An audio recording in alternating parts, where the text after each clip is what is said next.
Today we're going to review a brand new projector screen from Elite Screens. I know I've done a few different projector screens in the past, but this one is pretty cool. This is a 123-inch projector screen for a standard throw projector. So it's not meant for an ultra short throw or a short throw projector. If you, like me, have a standard home theater setup with an overhead projector, such as my LS12000B, this screen might be perfect for your setup, especially if you're looking to eliminate some ceiling light. Really what this screen is going to be used for, especially in the Dangin, is for entertaining, but at the same time, watching a movie. If you want to have a few lights on in the background, which is always nice, especially if you're hosting people, but you want to have the game up on the screen, this is an ideal type of projector screen with the correct properties to help you get that done. Stick around while today I go over this new projector screen and I will show you all of the different cool features that this screen has to offer and some footage. Thanks for joining me here on the Dangin, and let's get going. All right, everybody, let's take a look at the edge-free Aeon StarBright CLR 16 from Elite Screens. It's a thin frame design. You can see that there's a small black bezel just around it. It offers an optional LED light kit that you can add to the back that gives you kind of a cool LED ambiance behind the scenes. And it's a gray material. It's not perforated. It doesn't have any type of etching into it. And it's a 1.65 gain, which increases the projector's brightness and returns an image back to the viewer that has much more contrast. Setting it up was super easy. Putting together the frame was probably the longest part. Once you get that aluminum frame together, it comes with some great hardware. It's super easy to understand on the directions. You can then begin attaching all of the spring clips. That probably takes the second longest part. You just have to kind of go back and forth around the floor. But basically, just make sure you give yourself like 10 by 10 feet to work in, and you can put it together no problem. The black frame installs super easily, and then the LED light rope is the final step, if you have to say, before you hang it on your wall. You can test that. You'll see here in the images, you can change it to all different colors and different modes. So it's super cool. Never had a projector screen that's allowed me to install a light kit before. Super excited when I installed it on this one. It does look great. Standing it upright, it's a huge screen. Make sure you use at least 2 people to hang it up on the wall, but once you get it up on the wall, it looks fantastic. Like I mentioned, it's a gray, almost matte type finish. It does have all the properties built in where it reflects that image, so it looks super bright though when you're watching film. The LED light control is controlled by this power brick and that receiver that I showed you, and then you have a remote to control the different colors and the different color modes. Super easy to do, just click it. It's kind of like your standard LED light kit that you might get in any other type of LED device that you'd buy. And it looks great on the wall. This is with the lights on. Flip through the colors, super bright, add something in the background that you maybe were missing that you never had before, but it really gives that great ambiance behind the scenes with your projector. And then of course, if you can get the lights off, it looks even better, right? The screen, you can tell, is super dark. So when the lights are off, it gives you great image clarity and great contrast.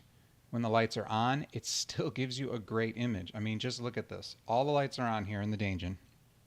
The projector is only at 75% brightness, mind you, which is what I keep it at for all my screens, just so you're aware. But the image looks fantastic. And then you dim the lights down just a little bit, and it like doubles it, which it should. But at the same time, I never really experienced a CLR screen like this that activates these properties so easily, especially with a laser projector. And the reason I say that is because usually with a laser projector, you get a lot of like shine back from that bright laser. They call it like laser speckle or laser sparkle, depending on what you read. In this case, I didn't see anything. Maybe a little bit in some super bright white scenes, but ultimately stuff like this, I can leave the lights on and I can watch an episode of whatever I want and still see it clearly in the background. Here's an example of some really dark footage. You'll see here that I have some interstellar footage. Obviously it takes place in space, so there's a lot of black space galaxy background. Image looks great. You can still see a little bit of the ceiling lights above, but you can still make out the picture. You can still make out the colors. There's a lot going on in these scenes between brights, darks, you name it. And I still think that the clarity and the image quality and the contrast comes out super great. So what I want to compare it to though is Interstellar when we switch to complete darkness. And then you'll see where this projector really shines, which is if you can get your room completely dark, the screen has, I don't want to call it OLED black levels, but it has super excellent contrast and great black levels because of that property, because of that gray screen offering advanced light rejection, limited glare from any type of lights. So I thought this was a great test case. I have a few more film footages that I want to share with you that shows some of the black levels, but all in all, probably one of the better movies to test it out with. Flipping the lights back on, you can see this is another black level example that I wanted to share. It's one I've put in a lot of my videos. I just think it really presents what it has to offer with that LED light strip on the outside, so you can actually see, yes, I'm filming the same screen, as well as what those black levels look like with all the lights on. Just kind of a back and forth.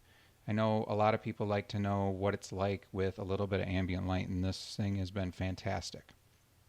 Looking at it from like maybe a different vantage point, maybe you're working on something in the corner of your room and you still want to have some lights on, like I had mentioned in the beginning of the video, this is what it's going to look like. It's more than visible. It looks to me, at least from the footage, you know, like you have a TV on, and the image clarity is fine, and I can still walk around the dungeon and do what I need to do, see what I need to do, and have all those lights on and still get a great picture. So yeah, I mean, in that regard as well, if you turn the lights off, you're still going to have just as good an experience. So here's what the image looks like at a viewing angle. I'd say about 45 degrees. Excellent picture quality, excellent black levels. Now, in the top right corner of this image, I just wanted to show you what the difference was with a square of white material in the top right and what it looks like in different scenes. As you can tell, if the lights are off, that white square looks fine, but when the lights are on or when there's a very white scene, you can see that square a lot more pronounced, especially in this image.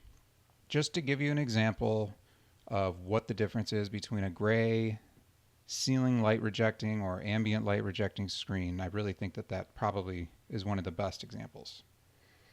For the full movie making experience, you're going to want to have the lights off. You're going to want to watch something with a lot of color that pops. One of the greatest demos, I think, is Gemini Man here. It's got beautiful color. It's got wonderful black levels, skin tones, different action scenes. You can really make out what this projector screen was meant to do, which was just give you that full clarity of that high-priced projector that you purchased to make sure you get the best visuals and best contrast out of a screen. Like I mentioned before, there's really not too much to the screen. The majority of the operation is setting it up. All right, everybody, thanks for joining me here on the 𝐂𝐤𝐿 today. I really hope you liked the video. The screen is incredible. I really want to thank Elite Screens for letting us check this screen out.